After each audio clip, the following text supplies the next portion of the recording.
You were asking me about how it felt to be embracing this new adventure, this journey that I just decided, okay, I'm not going back to Australia now. How do I feel about completing this dream that I've always had? Mm-hmm. So going from Spain, and I had been practicing my Spanish a little bit, just trying to feel prepared to go, because this was also another big objective that I had.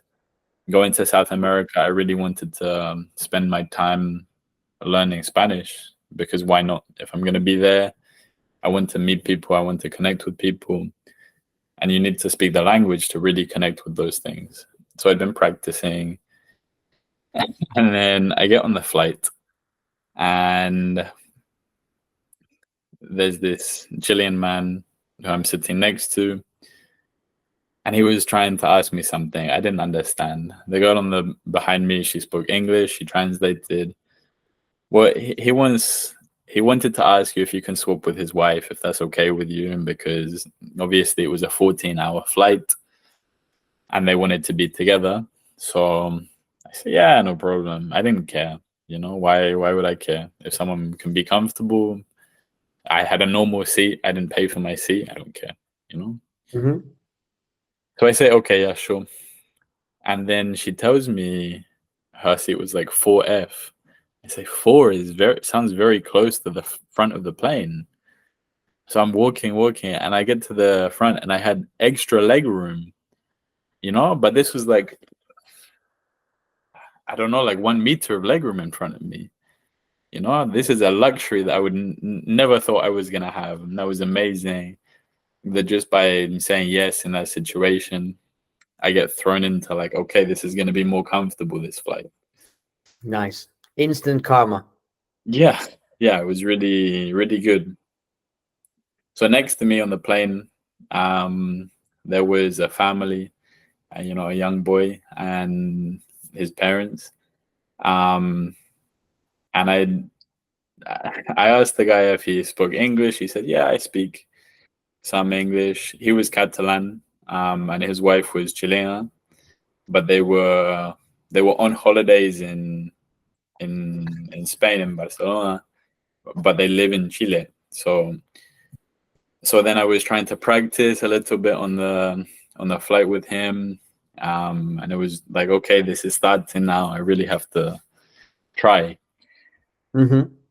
Then it was a bit. The flight was obviously very long, 14 hours. I'd never been on a flight that long, because all of the flights that I'd done going to Australia, coming back from Australia, they were all broken up, and the longest that I'd done was maybe 12 hours. So this was 14 hours, and I was going, and then I was going to be arriving at 9 or 10 p.m. in Chile.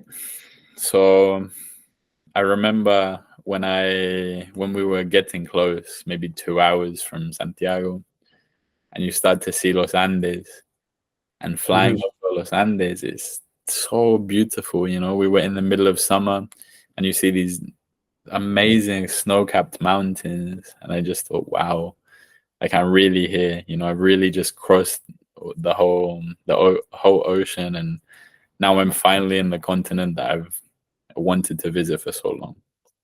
Mm-hmm. Mm-hmm. So something that always amazed me about you going to South America was that when we met in Buenos Aires, uh, it's only been 2 months of your experience in South America, right? When we met in Buenos Aires, 1 month. 1 month. Yeah. So within 1 month, only within 1 month, you were able to speak with my grandmother in Spanish. Yeah. How did that happen? How did you get so good at it in such short period of time? It, when people ask me about my learning experience, I think I have to take it back, because in Australia, I didn't learn a lot of things, but I started to hear it all the time, because in Hmm. Australia, if you want to or not, you hear Spanish every day. When you're Hmm. living with backpackers, you live around Latinos, you're always going to hear Spanish. So I think that was something that you start to get the ear for it. You start to pick up and understand phrases and expressions.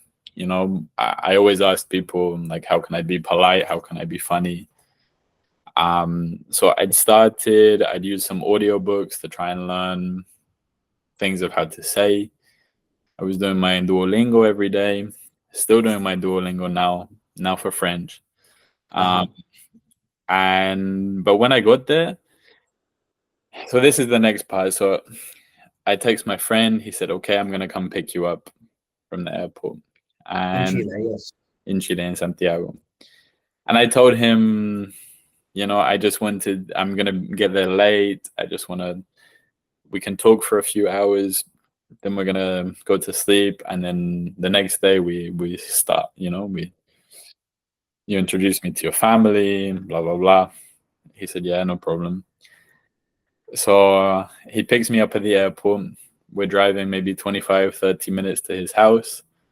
And then I'm just saying, like, I don't know if this is what I expected. I didn't have any expectations for Santiago de Chile.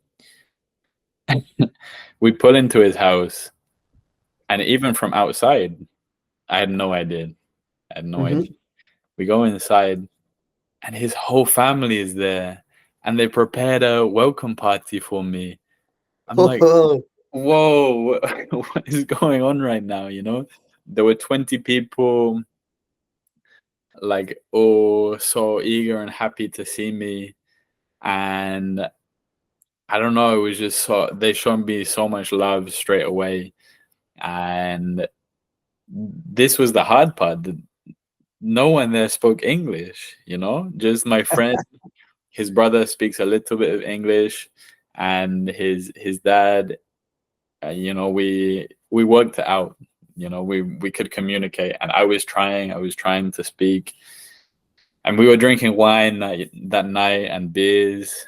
And when you're drinking, obviously it's easier to speak. You know, it just opens your flow. You just flow and flow and flow. So the pressure was taken off, and we were all just, you know, it was great. And I knew I was going to be. We went to the beach together, like 5 hours from Santiago. So I was going to be spending 1 week with them there.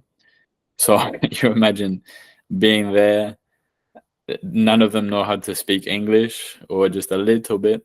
So I had to learn, because I wanted to join in the conversation. I wanted to get to know these people. You know, I wanted to enjoy the time with them. So I had to. And then continuing that journey by myself. I don't remember if it was to you that I told this story or to someone else, but I said about the buses. When I was catching my first bus by myself, I'd bought my ticket, but the station was so busy, and I didn't realize that it had already gone because I couldn't see it, and I didn't ask. And I said, well, I'm not going to do this every time. I don't want to lose $50 every time I have to take a bus, because I'm not going to ask, where's the bus? Has it gone? So I say, okay, now I have to practice every day. I have to practice saying what I know, using what I know, listening. And with time, I don't want to speak English. I just want to speak Spanish. You know, I think, as they say, going on dates and stuff, that, you know, you have to. If you go on a date with a girl who doesn't speak any English, you have to find a way to communicate, you know? Exactly. I think this attitude towards, learning the language so quickly ended up opening the door for you for all the following countries after Chile. Mm-hmm. So if we have to mention all the countries that came after Chile, so you went to Argentina, Yes. and then after Argentina, So I started in Chile, went down and crossed the Patagonia. I started in Bariloche, went all the way down to Ushuaia. I went to Buenos Aires. From there, I did the Cataratas de Iguazu, and then I crossed over into Brazil. Spent a few weeks in Brazil. We were a group of 10 for Carnival. So we went to Rio, to Sao Paulo, Buzios, and then back to Rio, back to Chile, back to Argentina, From Argentina, I went to Paraguay, Bolivia, Peru. Then I flew back down to Argentina, back to Chile, then to Canada. Then from Canada to Colombia, Colombia to Chile, Argentina. This was in the second trip. Mm-hmm. And then from Argentina back to Colombia, and I stayed in Colombia for 4 months. Wow. Wow. Wow. Wow. Wow. Yeah.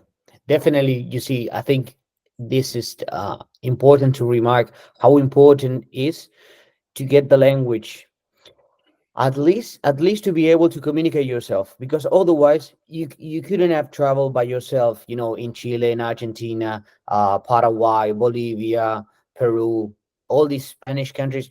Basically you wouldn't be able if you just go with English. I was going to ask you just another separate. So what happened in Brazil with the different language, with Portuguese?